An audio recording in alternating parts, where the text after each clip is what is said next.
right, good afternoon, traders.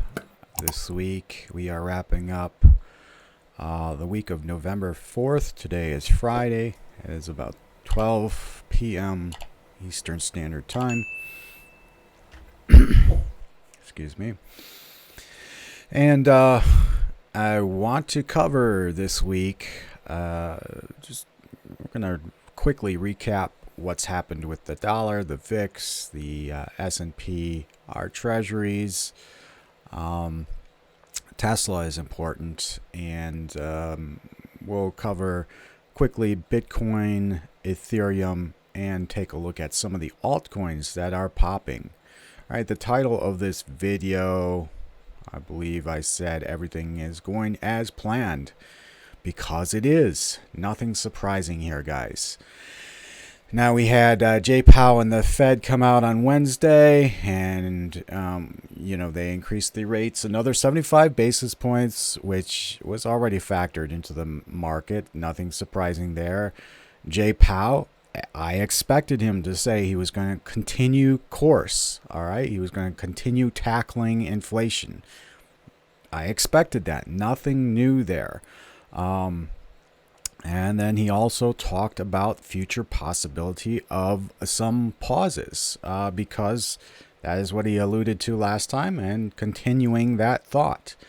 All right. And I do think that decreases are now, from this point going forward, more likely, possibly 50 basis points next time, and more consideration of a pause into the future. However, retailers who are uber bearish at this point. Let me take a sip of my coffee here. They had their bearish glasses on. All right, so their bias and their perspective is tainted by their bearishness. We know that it is mostly retailers. If you look at the put to call ratio on the markets, mostly retailers at an all-time high on the put side. All right, so uber bearish, and that is prime territory and prime opportunity for the market movers and the market makers to pick their pockets, right? That's what the market makers do best. They pick the pockets of the retailers. The retailers pay the costs of the profits of those that are the prime movers in the market. So I've been trying my best to keep my followers with an extremely bearish perspective, open-minded to the fact that these moves up can happen, and in my perspective are likely to happen. And so if you haven't been paying attention to the videos here or to my posts especially, you can pick up this sentiment in my post if you follow me on my site. Let me just put my site up here again, or any of my social media locations, especially Twitter. I post and retweet a lot there, and sometimes it doesn't actually go to my site, which is right here. You'll see that my sentiment is largely bullish. Now, before I continue on in this video, let me say one thing to TradingView people. I tried this stream out last week. I felt it was a disaster. I had lots of encouraging words. Nobody really criticized it. But I forgot to start the TradingView stream because it was not all centralized in the Restream.io platform. And in fact, I have moved away from that platform just for now until they do incorporate TradingView people, because I want all the chat and all the video streams to be pushed out from one location, so I don't have to mess around manually with starting these streams in different locations. But that being said, this is going to be, even though I'm doing this live, and I always do this live, so I would like to do streams, and that way I can catch your questions and capture some of the requests for analytics or analysis on some of the altcoins on the fly. I will start doing these videos live in the future once I get that capability. But for now, TradingView people, you are going to be relegated to the TradingView time cap of 20 minutes. When that ends, and if it ends during the course of this video, and I forgot to tell you, you can catch the rest of the video at my website, on YouTube, at any of my social media feeds. Will have a link to the video, which is put on YouTube, all right? And that will be the full video. I can tell already that I'm going to run a little bit long because I'm interjecting some philosophical framework here at the prelude of this video, which I want you all to understand, because that is the way that you save yourselves from getting raped by the market makers. All right. So again, everything that the Fed said was absolutely expected by me, and he didn't make any mistakes. He stayed strong on the possibility. Has to, because look at how the S&P held up.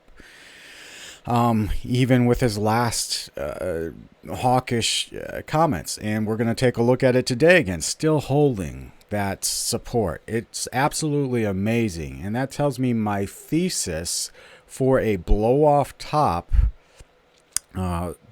possibly surpassing previous highs of last November, is still in place and is looking more and more likely it is going to be the truest picture and scenario here in the market.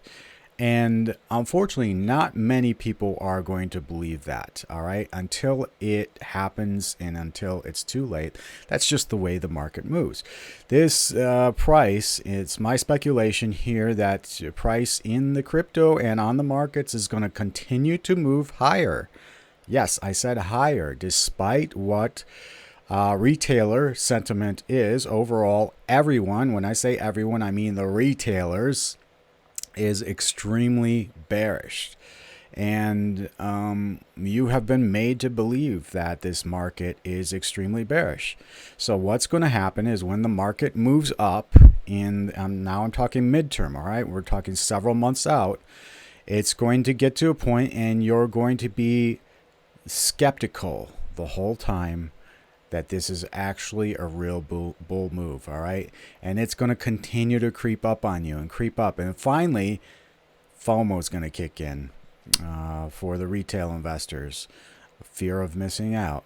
And just when it's about at its peak, retailers are going to help to just really create that blow off top that I'm talking about. Fear of missing out. They're going to all pile in at the same time. And when that happens, that's when we need to be very cautious, very aware, and get out. Really, just get out.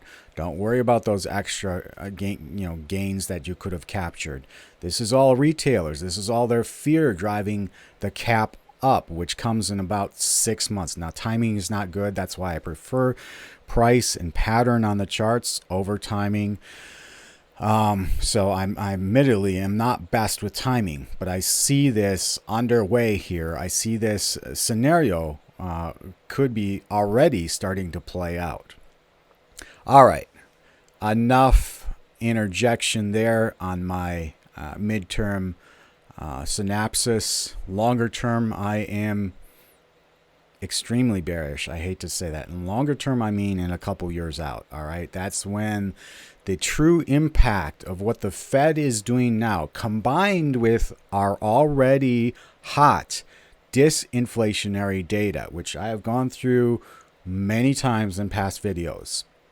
We're talking energy, utility, gas, rent, freight.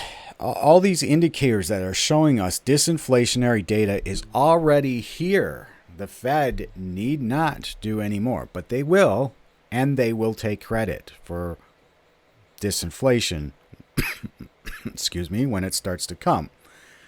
Then they won't take credit for the big recession / depression. They'll bail out on that somehow, and then comes quantitative easing again.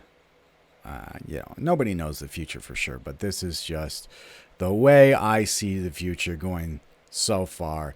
And I have not been disappointed the last several months in the way it is playing out. Okay, enough of that, guys. Let's just jump into our charts here. You can see I have the dollar pulled up here. And what is the dollar doing? All right, it hit our resistance up here at 114. Remember, what is this top purple line? Where does that come from? Let's zoom way out here. All right, so this is the indicator that we are in a secular bull run. We have remained underneath this trend line since 2009, and since 2009 actually have only touched it now 3 times, but previously 2 times. 2 times in 14 years. All right, now 3 times. That is absolutely amazing. I told you guys we're not going to just break right through that. Never does. I mean, rarely, if ever, does that ever happen. So we did touch it. We came back up and retested it here. You can see with some of these wick ups. Retest, and then dollar bulls just got exhausted. All right, and we are currently on a trend down. In fact, I could actually draw a channel here, and you can see that we are on a channel down. Now that could potentially be a bull flag, right? That could be a bull flag, and we could go for another retest, possibly even overtaking that 114. Now, if we overtake this top trend line here, which really should be the thickest line I can possibly draw, and let's make it that. In fact, I'm going to turn it red as well because it is the critical line of resistance for our dollar. All right, so if we were to overtake that, I would have to reanalyze my mid to long-term outlook, because at that point then I readjust and reassess and say, well, maybe that blow off top that that I've been incessantly talking about does not actually come to fruition. All right, maybe we just go straight into a depression, not depression. I don't want to say that word. Recession, serious recession, and that could be the case. So we have to continue to watch this, because this could, in fact, be a longer-term bull flag for the dollar, in which we really push up and bust right through that resistance, and that would signal a longer-term recession is almost assuredly confirmed. But in any case, right now the dollar is doing precisely as expected and continues to drop despite the Fed's most recent rate hike. All right, so it's continuing to decline gradually, and that's expected because, like I said, the next rate hike, I mean, it could be 75 basis points, guys, but I'm expecting we start to soften a little bit. Like the next CPI report that comes in, we'll start to have some of the lead disinflationary data, although rent is still got to come into play at some point. It's typically a 6-month lagging indicator, and rent and shelter is what is hugely incorporated into that CPI report, along with energy. All right, and energy is down, although it's bounced up a little bit recently.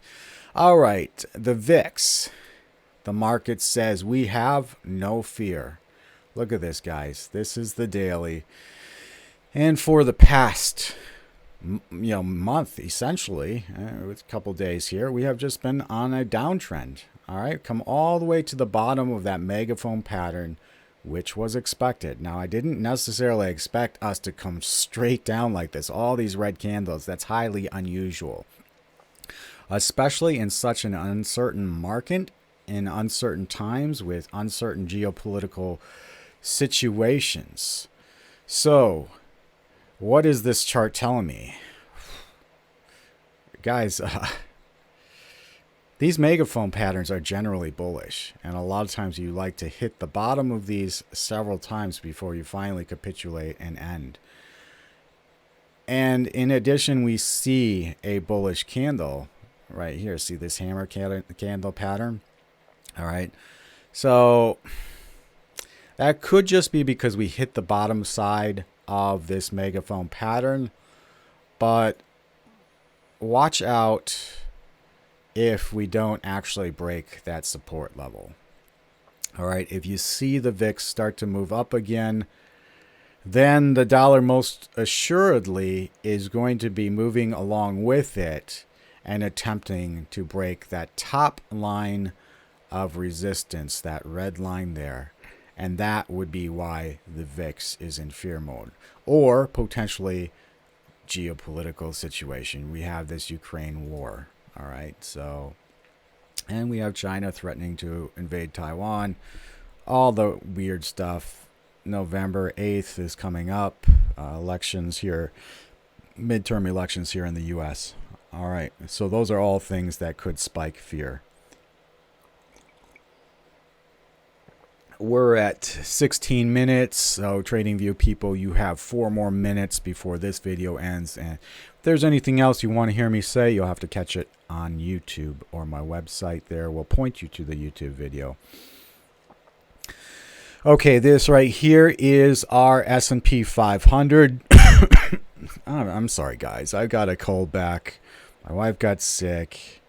I'm starting to get a scratchy throat. All right, this right here is critical support. That's right at 3,700. And of course, I have those two purple lines below, with the bottom line being the most important at 35.79, 35.80 basically. And that held us once, twice, 3, 4, 5, 6, 7 days in a row. We tested that. Then we moved up to the second level. We tested that 1, 2, 3, 4, 5, 6. And we tested it as resistance once, 7, and then support again 8, 9 times. And then we moved up to this red line. Here we are right now, still continuing to move up in this sort of channel that I have drawn here. And this support right here at 3,700 is important, though we do have that shooting star pattern candle, all right, indicating bearish action could be underway here, all right. Now, in terms of, well, before I get into that, let's just take a quick look at what happened on our 10-year and 2-year Treasury when the Fed spoke, which was on Wednesday. You can see, now the 10-year is telling us something, guys. You can see, if, bonds aren't always smarter than the markets, but bonds are usually smarter than the markets. So if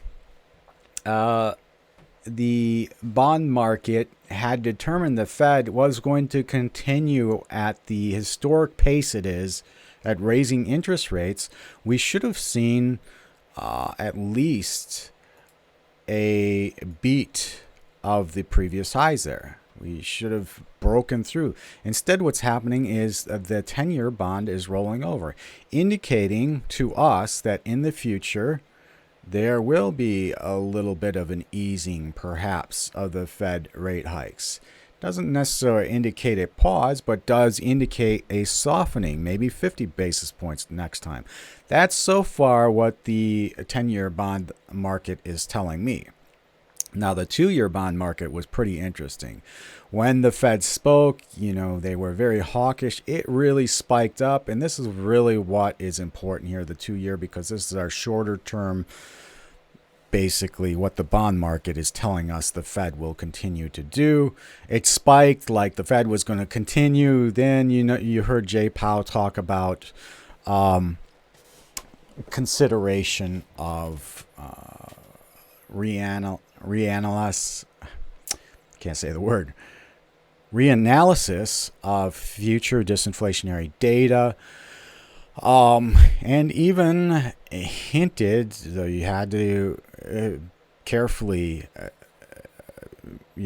hear this, you couldn't have had your bearish retailer glasses on to hear this, hinting at a potential softening of rate hikes in the future, like possibly 50 basis points.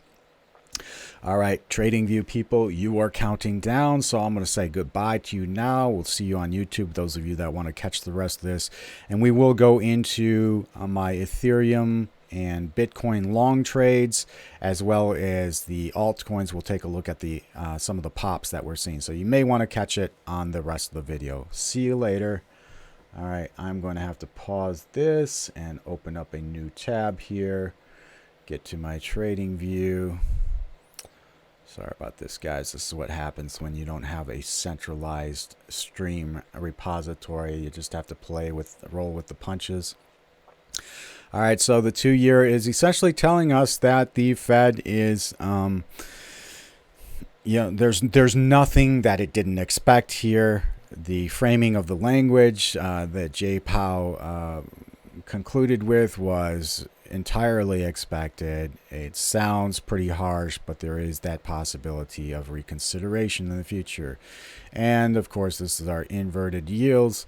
And we're hoping that this does come back up to 0 point. That would be a good thing for the markets. And that would indicate that the blow off top that I'm expecting in the markets will roll over into crypto and will be in play. All right, so we have not just a double bottom as I drew here with the green arrow, but looks like it's turning into a triple bottom if I'm right about that blow off top, and these candles are indicating I am because they're both bullish. But we got to get back over that negative 50% inversion. All right, we got to get back over 0 point actually. So we are really testing this level right here, and we need to continue to watch this into December. All right, another thing I wanted to quickly touch on, guys, was this Tesla stock. I posted a couple weeks ago that we need to maintain this level. If we don't do so, what happens in Tesla a lot of times is correlative to what happens in crypto, especially speculative crypto, meaning the alts. All right, and what do I have drawn here? A big old head and shoulders pattern, guys.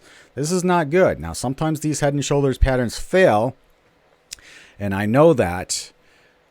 And because I know that, I went against a head and shoulders pattern, if you remember, about a year ago on crypto, and I was dead wrong with that. 85% of the time, head and shoulders patterns do play out. And so this is ouch for the Tesla investors. You've got to watch this. And even if you're not invested in Tesla, you've got to watch this. This is so important here, especially for the crypto space. This Tesla and crypto investors tend to be tied at the hip. Kind of the same philosophy, right? Now, I guess, it used to be, many people wanted to get away from centralized banking systems, and many people wanted anonymity, and many people wanted an easier way to get out from under the thumb of the authoritarian banking regime. But now crypto traders are being labeled as far right. And so if you're a crypto trader, you're far right, all right? And you're anti-authoritarian, and you have problems that the authorities need to address. And so it's kind of, I mentioned that because, that's kind of the same investors that invest in Tesla, right? You look at Elon Musk, he's all about free speech. He bucks the authority regimes. I'm not saying whether that's good or bad. Please don't misunderstand this, but I'm just spitting out facts, all right? This is what Elon Musk does. He believes in decentralization. He talks about Dogecoin all the time, and he's decentralizing Twitter with his buyout. And so that's why the philosophy of these investors tends to be the same, and why there's correlative effect. And we have to pay attention to this, whether you want to admit this is true or not. Set that bias aside. We have to look at straight logic and reason right now, and that is the fact. Now, the other thing I just spotted here as I'm going off on my tangent is, see this trend line here? If we draw this down, this could be, if this head and shoulders pattern does not play out, I'll just draw this real quickly, a bull flag longer term. All right, see that?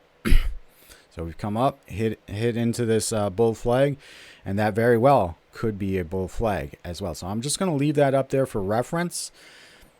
It's uncertain times right now. It very much is. You don't just have one pattern oftentimes that you have to consider. And so we have to understand, and this is why I go into retailer sentiment versus smart money. What is smart money doing? What are corporate investors doing? We looked at regional banks, and we looked at high yield corporate bonds versus institutional grade corporate bonds, and we saw what they were doing. All right, and look at this breakout indicating in the future. This is kind of like a lead indicator for the markets, indicating that the markets could go further up. We looked at the regional bank breakout. What does smart money invest in? Banks lead the way. Look at this breakout on banks here out of this longer term wedge. Let me put it in auto mode here. All right, that's a bullish wedge. All right, and we broke to the top side of that. And energy also leads the way. All right, so I have energy over S&P here, and then I also have just energy as a separate chart, and you can see that energy is moving up again, indicating that further price action up. You know, energy leads the way along with banks and some of these corporate bond investments, etc., corporate yields, etc., etc. I also have Credit Suisse here. A couple of weeks ago, I posted that we had reached the bottom of this wedge, and I have that green arrow. That's my assumption there, that we will go up. And so far, we have not broken below that line, at least, and we are testing it, but it's looking like we will trend up. Okay, let's get into our crypto space here. I'm going to cover Bitcoin, Ethereum trades. I'm going to jump over to my next trade list because I have Bitcoin up here. I think I said all I wanted to say on the market side.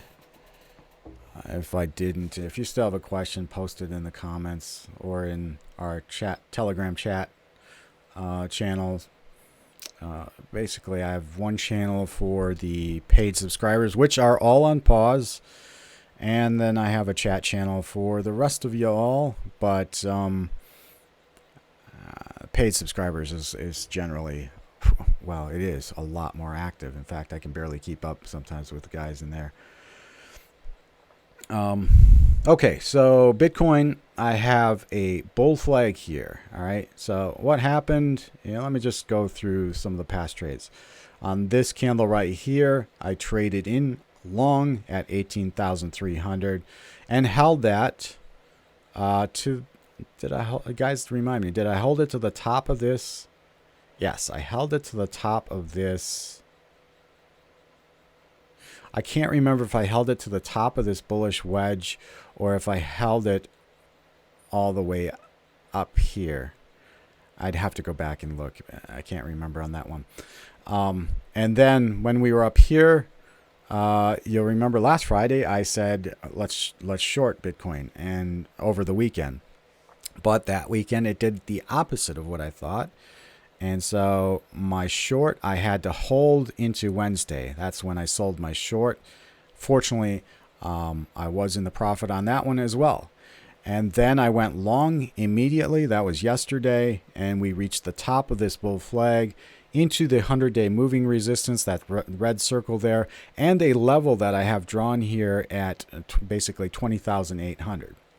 That's a huge area of convergence.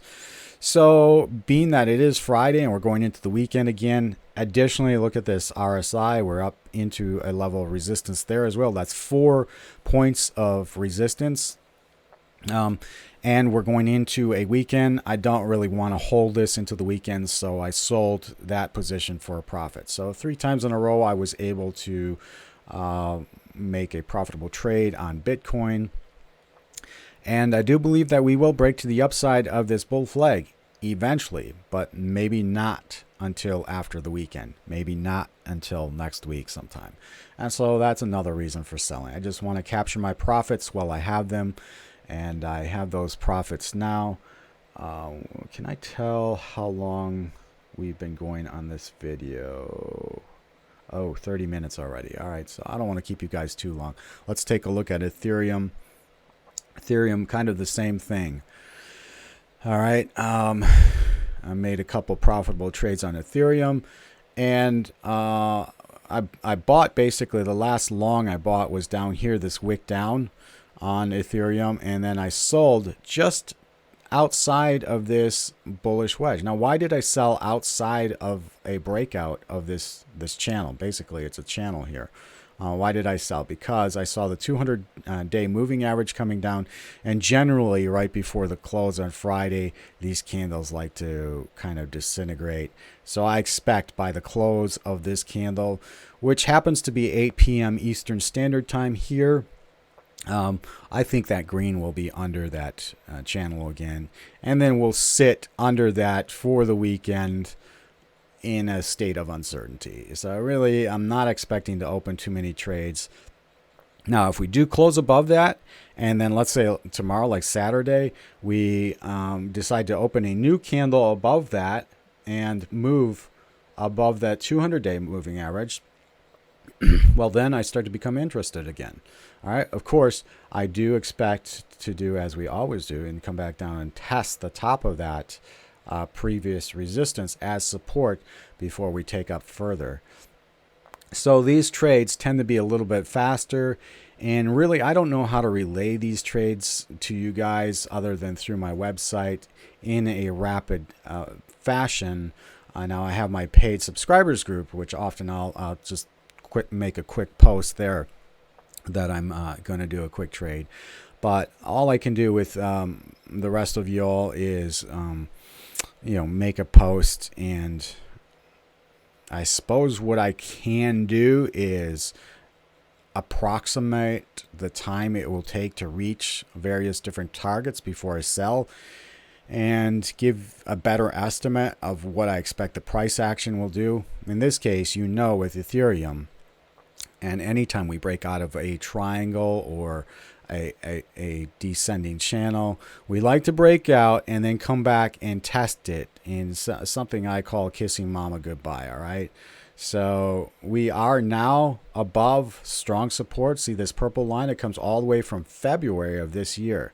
So if we do break out and go above that 200-day, I expect the turnaround to come back down and test the top side of that channel would be pretty quick, because we got to hit that before we go under. See what I'm saying? If our time frame goes out here, it's not as likely we'll go under this strong support and close under there. Otherwise, that would indicate trouble again. What we could do is wick down real quick and then close the body of the candle up here and then proceed up further. That is a likely scenario if time frame extends all the way out here. That would be more likely. But we do have to watch that turnaround and come back down to kiss the top side. All right, so then some of our other trades. At first, I was short on Doggy Coin. I actually did not too bad on that trade. All right, but then what happened is this was a bull trap, and the buyers turned around, stepped in under this line of support here. See this descending wedge, which is actually bullish because we are in an uptrend with Doggy. I'm starting to call it Doggy Coin. All right, see that? And the buyers stepped in, brought us right back into that triangle. That is a bullish wedge. We can drop to the downside of it. Again, I mean, it is a possibility, but it's more likely we go to the upside.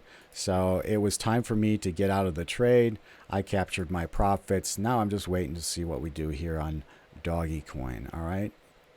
Could have one more leg up. And if that's the case, if we have one more leg up, I would say 17.8 cents would be our reasonable target.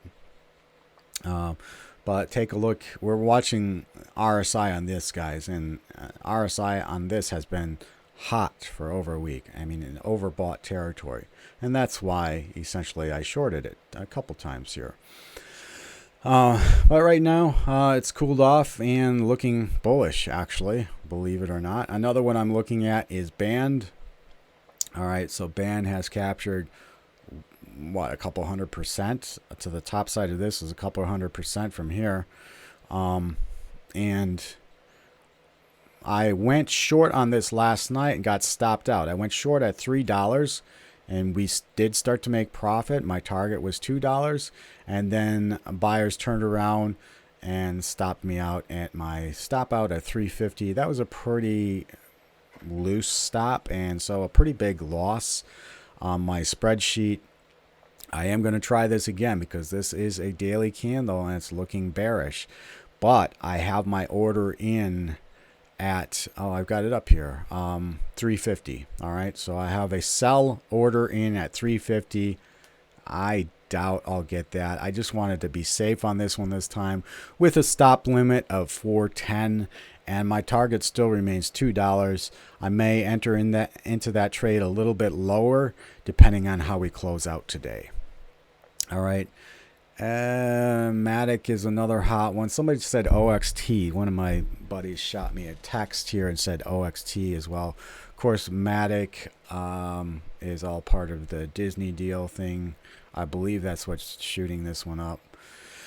Let me add OXT to the list here. That's always been a fun little altcoin for me to trade. I believe I got most of my charting on the Coinbase model. So we'll add that here. Take a look at OXT. I mean, I guess a little bit. Not compared to these other guys, though. Yeah. Wah wah. Not impressed. So Matic is a big one. And again, with these, the reason why I'm following these guys, because I'm looking to short soon. All right. This, I mean, 75 is definitely overbought territory, but look at Band. I mean, way up here at almost 93. Doggy Coin was like that as well. And when it starts to get up into that territory on the daily, I'm very interested. And really, this is easy trading, guys. All you have to do is have the RSI on your chart. All right. And as long as you're willing to set your stops fairly loosely and take a big loss, you'll do all right. I mean, the first one I did not do all right. That's the way it goes. If you want to win big, you got to be willing to lose big and try several times. So I'm going to try this again. Stay tuned on my website if you guys want to know when I enter this short trade. It's getting close to time, right? The weekend's coming up, and we got to see as well how BTC closes, which did exactly as I expected. Came way up here, came back down. Looks like it's going to close below this 100-day, just like I expected. That's why I sold. Ethereum, same thing. All right, went way up, touched the 200-day moving average. I said this in the last post. Said that's why I sold out right here. All right, and I expect it to come down, close below this line.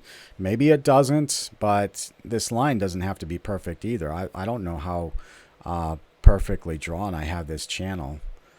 Probably didn't pay super close attention to it till now. But now it is important that I map it out as accurately as possible. It looks like it's fairly accurate, so I could expect this price to come down a little bit lower as well. All right, we have lots of coins popping, guys. And a little on that.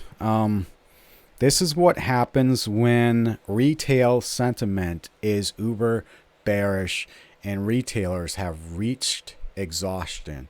This is what we call in the markets capitulation. So on Bitcoin and Ethereum, I want to just point something out. While the price since June has gone from 17,300 to today, 21,000, whatever it was, what was our high today? 21,300. So while the price on Bitcoin has gone up 4,000 since June, what has consumer sentiment done? Wah, wah. Yeah, I mean, it is just crazy how uber bearish people are. And we have, I'll even give that we've moved sideways. You could call this sideways movement, but we're actually up from June by $4,000. So for sentiment to be at an all-time low is not in line with what the price is actually doing. This indicates to me that buyer exhaustion is setting in. Typically, this is on the retail side. And smart money, who has been waiting in the loops, is stepping in, seeing this exhaustion, seeing this capitulation, and buying. All right, and they're going to take us higher. And now that retailers are all exhausted and don't want to buy long, they don't trust any move up. See all these moves up? All right, all these fakes. The retailers were on the upside of all of these at the end, and then they collapsed. All right, on the upside at the end, and then it collapses again. All right, so retailers are generally losing money on these sideways trades. And smart money is watching this and monitoring this. And when the time is right, when the retailers least expect, that's when smart money, the market movers, step in and buy this up. Now we've got retailers in a state of high, extreme skepticism, hesitation, paranoia, not trusting any move up. And the market movers can keep moving it up. All right. So this is what's going to happen. This is my theory. We continue now over this weekend. I don't know what's going to happen, but let's say we break out of this bull side flag here. We continue to move up, and retailers are crying all along, oh, it's another bull trap. It's another bull trap. We're going to come collapsing back down. They keep claiming 14,000 or whatever. I call bullshit on that. I don't think that's going to happen. We reached our low in June, but they are going to say, it's going to collapse, and all of a sudden we're going to get to a point where retailers will realize that they have seriously missed out on any big move up, and then FOMO is going to kick in, and when fear of missing out kicks in, anything can happen. And that's where I think over the course of the next several months, we could see moves to new all-time highs. All right, now this, of course, would have to come in combination with the Fed seriously considering the disinflationary data that we've looked at and being honest and transparent about what it looks like. If I go to my profile here, I want to show you one more chart before we leave off. And you guys can see I have all sorts of titles hinting at what is coming. But the thing that I want to point out here, the thing that I really think is significant, is this housing market crash, which has, according to this chart here, been beginning. All right, has begun. All right. And let's see, can I make this a little bit larger? If I make it mine, boom, that opens up a new window. And so you can see, let's look at history first. We've got the Dow Jones in blue. We have Fed rates in orange. All right. So over here in the 2006 to 2008 housing market crisis / crash, it was a housing market crash, you can see we have this demand of weakening demand here zone. All right, and when we press into this, we can press into this and we'll be all right. When we come below, that's when we're in serious trouble unless something happens quickly with the Fed. All right. So in COVID-19, the Fed was increasing rates, and then we had the crash here. I X this out because COVID-19 is an anomaly. It doesn't really count for historical data. So that's why I went back here to 2006, 2007. So in 2006, the housing market crisis was already beginning. If you'll remember, Detroit is where it really was hit hardest first, and that's because of the car market, of course, the auto industry. You remember they all got bailed out, except for, excuse me, except for, was it Ford? Or Ford did get bailed out but paid back. GM did something shady and is still being subsidized. And Chrysler, I believe they made it without being subsidized. But anyways, that all started the poor employment in the Detroit area, and that's when the housing market began to be noticed. That was when we were in the weakening zone. And then we crossed this horizontal, this vertical line, as threshold here, which meets with a horizontal line on the RSI and the bottom of the weakening. It all coincides. And what happened is the housing market continued to decline in other areas, Ohio, etc., etc. The Fed actually did pause rates about 2 months after the housing market fell below this weakening demand zone. All right. They paused it, that's this flat part here, for 12 months without raising. And it wasn't until 14 months after we were look at how far down the housing market had crashed before the Fed says, oh, we got to do something. All right. And then they stepped in and started easing rates. Meanwhile, what was the Dow doing during this whole time? It was going up. Look at this, blow off top. All right.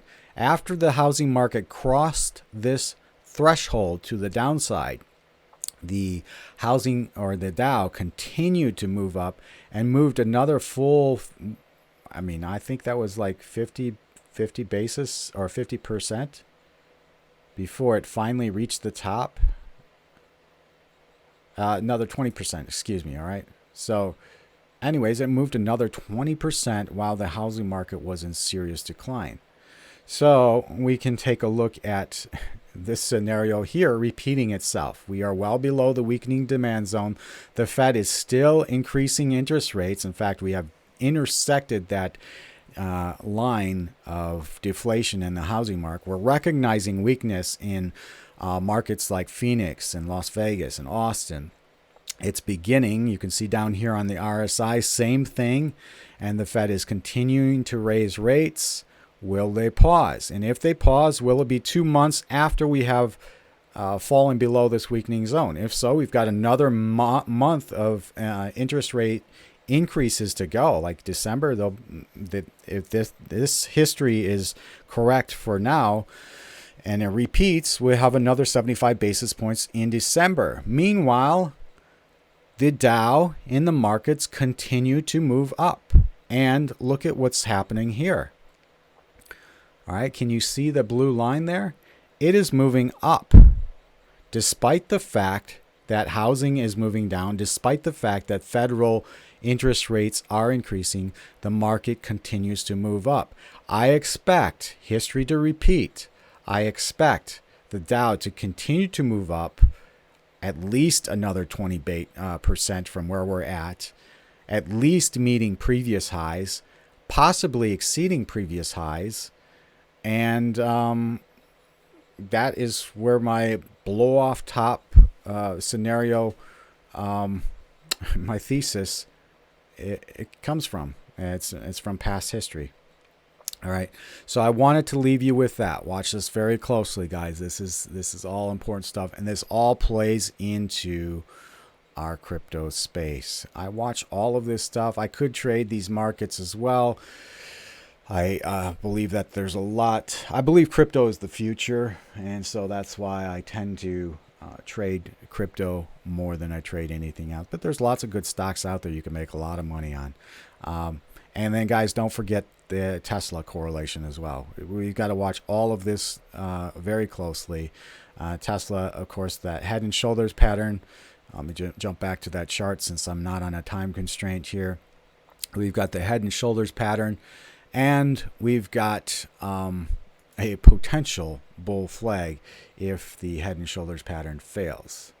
Oh, sorry, guys. Let me leave page. All right. Oops. Anyways, I'm destroying the ending of this video while I'm transitioning to my conclusion screen.